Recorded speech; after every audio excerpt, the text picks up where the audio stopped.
Hi guys, welcome back to my channel. Jessica ने फिर से वीडियो डाली है और उन्होंने काफ़ी कुछ और भी बताया है कि किस तरह से ये लोग धमकाते थे, सॉरी बुलवाते थे और ऐसा ही करोगी, सिर्फ मेरी माँ को अपनी माँ बोलोगी, किसी और को कैसे माँ बोल दिया। भोले बन के, प्यार दिखा के पूरी फैमिली इन्वॉल्व होती थी, स्कैम कहती थी पैसे का। घर में गुंडे आ गए हैं, कर्जा था 50,000 ट्रांसफ़र कर दो। दिवाली के समय इनके हस्बैंड से 50,000 लिए और जो इनके हस्बैंड ने ट्रांसफ़र किए, फिर भी नहीं मन भरा। अगर इन्होंने कोई व्लॉग डाला या कोई गाने पे डाला तो भी उसका था कि ये नहीं करोगी। किसी क्रिएटर से बात की तो तुमने उससे बहुत की क्यों, मैंने मना किया था ना। ये उनका टोन है, ये उनके वीडियोस पे भी दिखता है, इस तरह से वो धमकाती हैं। तो तुमने बात क्यों की, ये चीज़ें। तो इनकी असलियत अब खुल के सब चीज़ सामने आ रही है। और सचिन ने एक हिसाब से देखी, अगर सचिन ने इनकी चैट्स वायरल की है कि गाली बकती हैं, धमकाती हैं, तो उसकी वजह से बहुत लोगों को हिम्मत मिली है और जो अब तक चुप थे वो उनको एक हौसला मिल गया और वो इस प्लेटफॉर्म पे आ गए और अपनी बातें रखने लगे। चाहे अब सरिता जी हों, चाहे जेसिका हों, एक और अंकित करके हैं, वो भी डाल रही हैं, उनका भी हम देखिए अगर मिलेगा तो मेंशन कर देंगे। आप लोग को समझ में आएगा कि किस तरह से उसको धमकाती थी कि तुमने हल्ला बोला, क्यों हल्ला बोला। उसने ये कहा था कि यार वहाँ पे जो स्टॉक में भी हल्ला बोला, मेरी स्टोरी हल्ला लगती, हल्ला बोला, तुमको मैं ये करूँगी, लीगल जाऊँगी, धमकी दूँगी, केस करूँगी, डिफेमेशन करूँगी। ये दुनिया भर को सिर्फ केस और लीगल का धमकी देती हैं। कोई गलत कमेंट ना करे, कोई ये ना करे, मतलब हर वक्त ये देवी बन के रहना चाहती हैं, आशीर्वाद देने की, मेरी जैसी हो जाओ। इनकी निहायती बदसूरत जो शख्सियत है वो सामने आई है यूट्यूब पे। और अपना पक्ष रखूँगी के नाम पे ये क्या रखती हैं। देखिए, गलती दोनों की है, फिर हम बार बार बता रहे हैं, ना तो हम सचिन के पक्ष में हैं, ना तो इनके हैं। एक नंबर का ठरकुल्ला सचिन है, एक नंबर की ठरकियाइन जो है ये तिवारी ने। तो दोनों ही महाठरकी इंसान है। जो अपनी बीवी को धोखा दे रहा था, वो अपने घर परिवार, बेटी और दूसरे से भी अफेयर चला रही थी, सुमित जिससे सगाई कर रही थी, इन सबको धोखे में रख रही थी।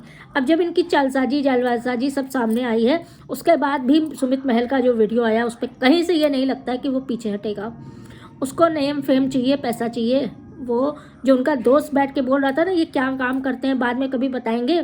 तो इंसान को एक लालच होती है, वेल एस्टेब्लिश लोगों को भी और मिलने की लालच है। उसके नाम से इनका चैनल कहाँ भी 3-4 हज़ार 5,000 सब्सक्राइबर से बढ़ के कल 31 था और अब जो है 50 से ऊपर हो गया है। तो अब आप लोग ये समझ लीजिए, जो सचमुच मेहनत करते हैं, क्या उनके इतनी जल्दी 50,000 लाख सब्सक्राइबर होते हैं? नहीं ना। इनको भी नेम फेम चाहिए। और अगर ये पीछे नहीं हटते हैं तो आप लोग समझ जाइएगा कि ये सब एक ही कैटेगरी के, एक ही उसके क्रिएटर हैं। आज वो चुप है, या ये कह सकते हैं अभी उनकी पर्सनैलिटी हम लोग को ठीक दिखी है तो लोग तारीफ़ कर रहे हैं कि वो अच्छे हैं, वो पिसे हैं। कहीं ना कहीं मनीषा वाला दुख उनको भी है। लेकिन अगर कल को उनकी शादी हो जाती है तो आप सारी चीज़ समझ लीजिएगा कि सिर्फ एक बच्चे को देख के कि ताशी की बदौलत शादी कर ले रहे हैं, ये चीज़ें लोगों के गले से नीचे नहीं उतरेंगी। कि ताशी के साथ साथ एक बदनामी का जो पिटारा है ना, वो गठरी, वो भी तो आ रही है। वो देख के कैसे कोई गठरी गोबर चाट लेगा, हम तो यही नहीं समझ पा रहे। लेकिन फिलहाल देखिए अब क्या होता है, क्या नहीं होता है। ये दूसरी शादी बिजनेस डील भी हो सकती है। ये दूसरी शादी काफ़ी ज़्यादा टर्म्स एंड कंडीशंस के बेस पे या लीगल एग्रीमेंट के बेस पे भी हो सकती है कि ऐसा होगा तो वैसा होगा, तो ऐसा नहीं करोगे। फिलहाल बातें कई सारी हैं। जेसिका ने जितनी चीज़ें बताई हैं ना कि उस किसी क्रिएटर से बात मत करना, जो वो फोटो वीडियो भेजे उसको पोस्ट करना, स्टोरी पे लगाना। पहले ही हम आपसे कह रहे थे कि ये इनका जो चैनल है यूट्यूब, जेसिका जी ने बनाया है, उन्होंने मोनेटाइज कराया है, उन्होंने वीडियोस डाली, उन्होंने व्लॉग्स इनके डाले, उन्होंने सारे चैनल की सेटिंग की, सब की। जब वीडियोस होने लगी, उनका पैसा आने लगा, उसके बाद इन लोगों ने रंग दिखाना चालू किया।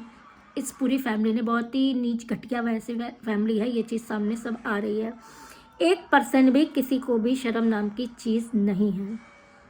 तो उन्होंने जब किया अर्निंग के लिए सारी चीज़ें की, पैसा अकाउंट में कुछ था वो भी उन लोग बोलते थे कि ऐसा कर दो वैसा कर दो, उस चीज़ पे भी जेसिका ने किया और जेसिका को ही पैसा लूट के फ्रॉड करके उन्हीं को किनारे कर दिया। ये इस फैमिली की असलियत है। आप लोगों ने अगर जेसिका का देखा होगा तो आप लोग को सारी चीज़ें समझ में आई होगी कि किस तरह से चैनल बना, किस तरह से वो हुआ, किस तरह से प्रमोशन दिलवाए गए, किस हिसाब से जो प्रमोशन लिए जाते हैं उसकी जो इनवॉइस बनती है वो किस तरह से बनती है, ये सब भी जेसिका ने सिखाया। आज जब जेसिका की नहीं हुई तो ये किसी और की सगी क्या हो जाती, ये आप लोग खुद समझदार हैं। काफ़ी चीज़ें सामने आ रही हैं, काफ़ी लोग आ रहे हैं। सरिता जी का भी नया वीडियो आ गया है, चलिए वो भी देखते हैं, फिर बात करते हैं उस पर। इनकी असलियत अब धीरे धीरे सामने आ रही है। अब अपना पक्ष रखूंगी कह के ये खिसक ली है। टाइटल डाला था कि अपना पक्ष भी रखना ज़रूरी है, उसमें अंदर वही बच्चे वाला था, वेलकम वाला, और अब रखूंगी। और जब रखेंगी पूरी स्क्रिप्ट तैयार होके, रौनक आके। अच्छा, जेसिका जी ने भी कहा, सरिता जी ने भी बताया कि ये विक्स लगा के रोने का पूरा ड्रामा करती थी विक्स, और इसीलिए इनके घर में उस दिन व्लॉग में नहीं देखा कि मेरे घर में विक्स हमेशा मिलेगी, क्योंकि उसको लेके लगा के रोने का पूरा नाटक क्रिएट करना पड़ता था, ड्रामा क्रिएट करना पड़ता था, रोना का पूरा वो, जिससे कि सिंपैथी मिले और इनका चैनल बढ़े, उनको पैसा मिले। बाकी आप लोग सब समझदार हैं जो हम कहना चाहते हैं। वीडियो लाइक कर दीजिएगा, चैनल को अभी तक नहीं सब्सक्राइब किया ज़रूर सब्सक्राइब कर दीजिएगा। अभी तो राज खुलेगा, ये सुमित का इनका है क्या चक्कर, क्यों इतने के बाद भी अभी बहुत चीज़ें खुलेंगी। देखिए अब धीरे धीरे आ रही हैं जब चीज़ें सामने। आगे की जो स्टोरी है जेसिका की वो बहुत ज़्यादा दर्दनाक है, उसका भी हम लोग इंतज़ार कर रहे हैं। मिलते हैं आपसे। Please like, subscribe and do comment.